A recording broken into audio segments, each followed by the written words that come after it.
with increasing competition for the investment dollar, good IR is apparently crucial to securing good investors' interest and good valuation, or fair valuation. I think that's one is more important. So what can companies, especially small caps, do on the IR front to increase their competitiveness? Small cap companies, many of them are on the shelf after IPO. Why do they go to IPO?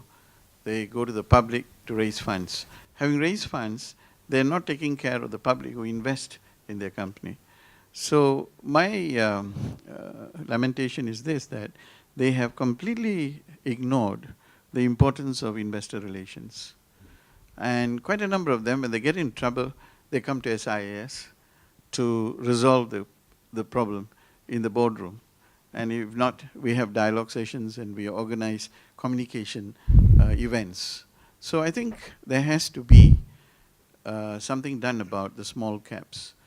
If you go to the public to canvass for funds, you must take care of the public. You must communicate your investment information, your investment case to the public who invest in your company. And that's not being very well done. The findings show that they are still centered on, their communication is still centered on annual reports and quarterly reports and nothing more. And they seem that everybody is reading it. All right, it's not so.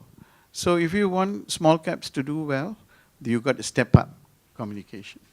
Globally, in our survey of investor relations practices, the average team size, investor relations team size for small caps is 1.5 people. That's the average team size. The average budget is $219,000 US. They do 81 one-on-one meetings a year. So in the US and Europe, even small cap companies of $100 million or $200 million market cap have a dedicated investor relations officer. This might be a rather disingenuous way of looking at it, but think of it this way. Say you have a $250 million company.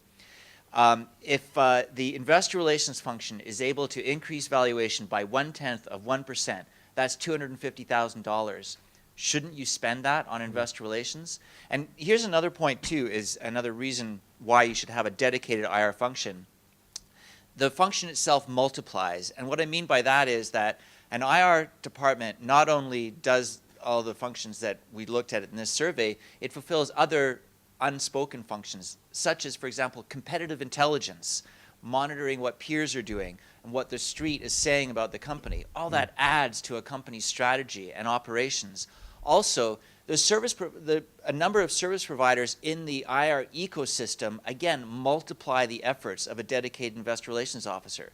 So you've got investment banks who help organize roadshows. You've got the stock exchanges who provide intelligence and extra services. You've got intermediaries like the depository banks that provide IR counsel. But if there's no one there to take advantage of those services, all that goes to waste. So there's so many reasons why small caps must add resources and add this function. But we saw from the survey finding that almost a lot of the small cap actually don't have a dedicated IRO, and everything is done by the CFO. I'm sure the CFO is a very busy person. So what are you going to advise, Chung, to your fellow CFOs? SGX is very keen on promoting good IR practices. Mm-hmm. And I think that can be seen in terms of the SGX support for IRPAS. I would like to just add that there's no one-size-fits-all model, right? I think we got to distinguish between a IR function versus that of an IR position, right? So I know that some of the discussions here revolve around should we have a dedicated IRO. I would rather focus more on the fact that any organization need to have a IR mindset. IR is not just the role of one person. It's actually the collective responsibility of IR, management, the different functions within the organization, the board, to make sure that we have good IR practices. And I think in this case of the small and medium-sized companies, I go back to what Neil said. I think it's sometimes a matter of resources. Mm-hmm. And I would really like to encourage them to say, be more creative in your use of resources, right? You shouldn't see your organization as just being, I have a finance function, they do accounting. I have a communications department, they do communicating. If all of them come together, they can do effective IR, just like what David was saying, right? SIAS can do something, IRPAS can do something, SGX can do something. I think collectively we can move this ahead. In most of these small caps and even some of the mid caps, it's very difficult to identify someone with whom we can communicate. You have an IR function, very often it's outsourced.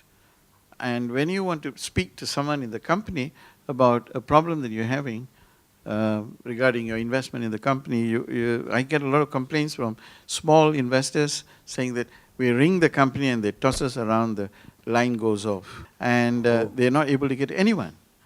And I think this is where companies need to be trained. Companies need to understand through your programs, and we need to, on our part, SIS, keep talking to boards.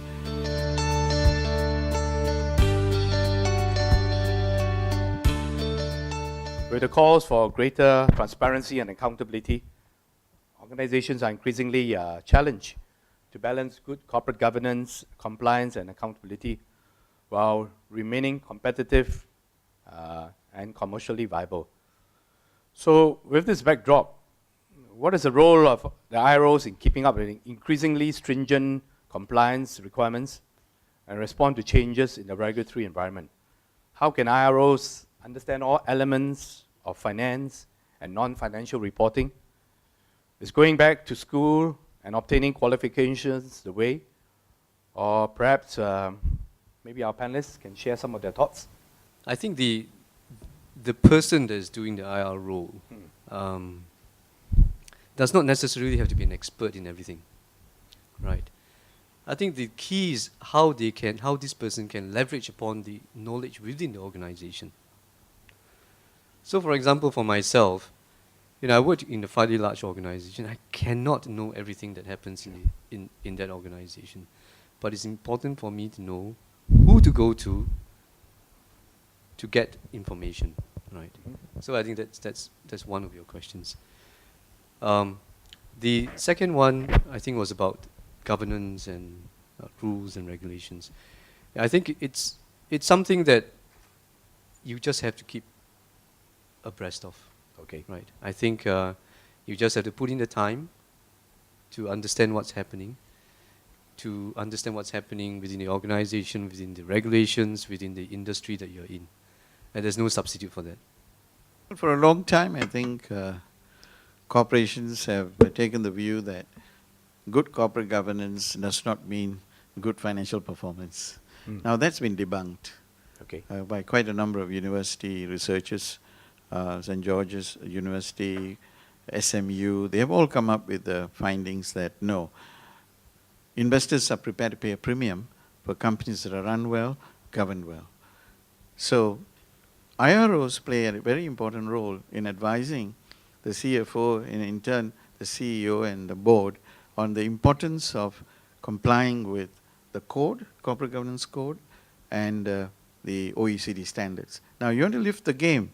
You want to take your company beyond Singapore, you've got to be OECD standards. You want to remain within Singapore, all right. At least the corporate governance code, which has got international standards, should be well acquainted with by the officers. Yes, it's important for investor relations officers to keep up with regulatory changes and compliance requirements, but they must also try to influence them. They must not just advise management on complying, but help shape the environment that they work in.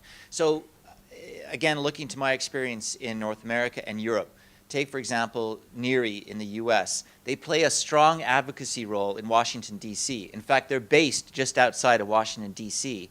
Every year, they have a meeting with the Securities and Exchange Commission, with members of the Corporation Finance Department, with some of the commissioners. They tell them their priorities, and they find out what the Commission is doing in terms of securities regulation. They try to shape policy. In Canada, the Canadian Investor Relations Institute this year succeeded in getting the securities administrators to lower the ownership disclosure threshold from 10% down to 5%. That was their idea. They pushed the administrators to do that. So this is my challenge for IRPAS, is to shape policy, not just follow policy, but shape it. I've been doing IRO for over 10 years with CapitaLand, but it was never really brought to the fold until when MES came out with a revised code of corporate governance. For the first time, they say every listed company must have an IR policy. So I saw it as an opportunity that this was the time to raise the bar.